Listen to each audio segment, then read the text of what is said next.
Welcome back, everybody, to my Spring Forward into Horror series. In this episode, we take a look at a movie that has something to do with flowers in a way.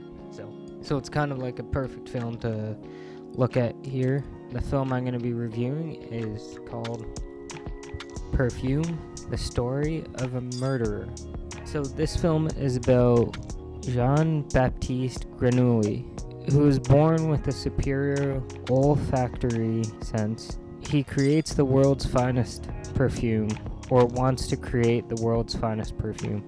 His work, however, takes a dark turn as he searches for the ultimate scent.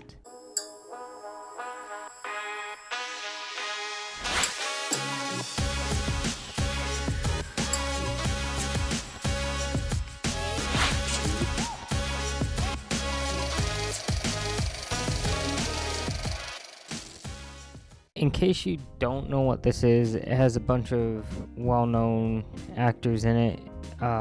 Just to name a few, it's got Ben Whishaw, who you might know as Q, I believe, in the new James Bond movies. We got Dustin Hoffman in it, Alan Rickman, and we also have John Hurt as the narrator. Believe there's more as well.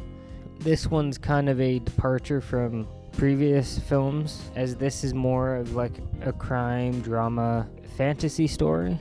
It's got a bit of parallels to, I guess you could say, some religious aspects. I noticed that the opening, mainly because I just recently watched Mel Gibson's Passion of the Christ movie, and the opening of this movie reminded me of the scene in the Passion of the Christ where Jesus was with Pontius Pilate and they were in front of all the townsfolk and they were almost like a court type thing. It reminded me heavily of that.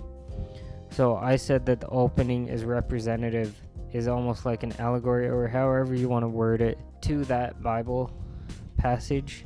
Just a little interesting thing on it. It's probably far-fetched. I saw it as like a little reference. I found the framing to be great. The color correction was actually perfect. Really loved the color correction, and I could definitely see this film as I guess you could say, a companion movie to Les Miserables, just because of the style that the film is. Color-wise, the look, very similar because I think they were set around the same time. This film perfectly captures the look of what Les Mis was, in my opinion, of course. The cinematography is unique and different, and in this film it's almost like a free-flowing cinematography in a way. They use a fair bit of slow motion, and those shots are actually perfectly edited into the edit, and they actually make sense. They don't really stand out or anything. The lighting is great, and like I said, the free flowing thing, like the film just flows perfectly from the beginning to the end. Like there is definitely some time jumps, but for the most part it's mainly set around the same time, and it just flows and it's structured right. I definitely was blown away by it. Like I wasn't expecting this, and I felt strange watching it. Like this would be the perfect film to like remaster in like a 4D type thing, where you can actually smell what smells are in there that are in the movie at that specific time. I felt I was really out of place in just watching the movie, like not really experiencing it the way I should have. Like, of course, I know it's a movie, but there was just something about it where they were focusing on one of the senses, and it just makes you kind of feel left out.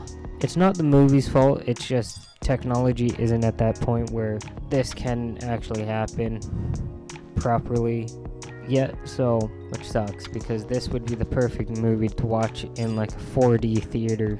Writing is great. There's a perfect pace to the film, and that goes well with how it's flowed, structured, edited.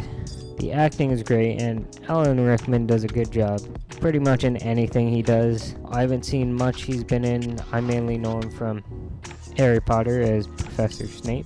If I had to give this movie a rating, I'd give it a 9.7. Definitely not perfect, but it was definitely an enjoyable film. So if you do get a chance to check it out, I do recommend it.